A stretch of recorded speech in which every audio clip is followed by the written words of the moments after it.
திராவிடர் கழகம் சமூக நீதிக்கான பாதுகாப்பு அரண் என்ற கருத்துக்கு வலு சேர்க்கிற ஒரு ஆவணமாக இந்த புத்தகம் இருக்கிறது. சாதி பெருமை என்ற மனோஜ் மிட்டா அவர்கள் எழுதியிருக்கிற இந்த புத்தகம் சராசரியான ஒரு சமூகவியல் தரவுகளை திரட்டி தொகுத்து தருகிற நூல் அல்ல.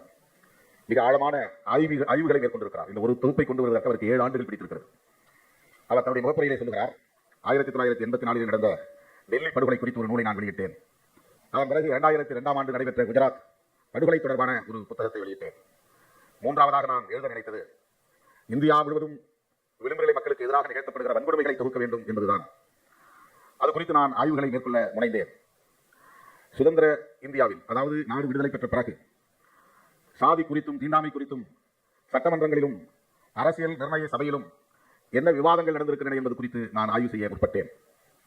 எனக்கு பெரும் அதிர்ச்சி காத்திருந்தது. இதுவே இப்படி இருக்கிறது என்றால், நாடு விடுதலை பெறுவதற்கு முன்பு காலனி இந்தியாவில், அதாவது பிரிட்டிஷ் இந்தியாவில் இது குறித்து என்னவெல்லாம் விவாதங்கள் நடந்திருக்கின்றன என்பதை ஆய்வதற்கு நான் உட்பட்டேன்.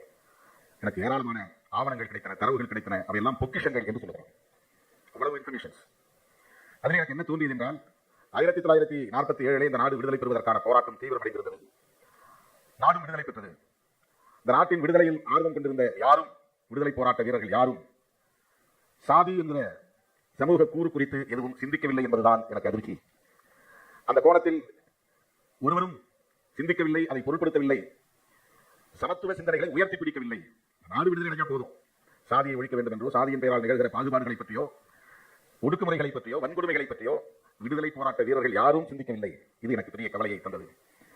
எந்த அளவுக்கு ஒரு சமூக பொறுப்பாளராக ஹைதராபாத்திலே பிறந்தாலும் ஒரு பெரியாரிய மாணவராக அவர் இருக்கிறார் என்பதை நம்மால் உணர்ந்து கொள்ள முடிகிறது.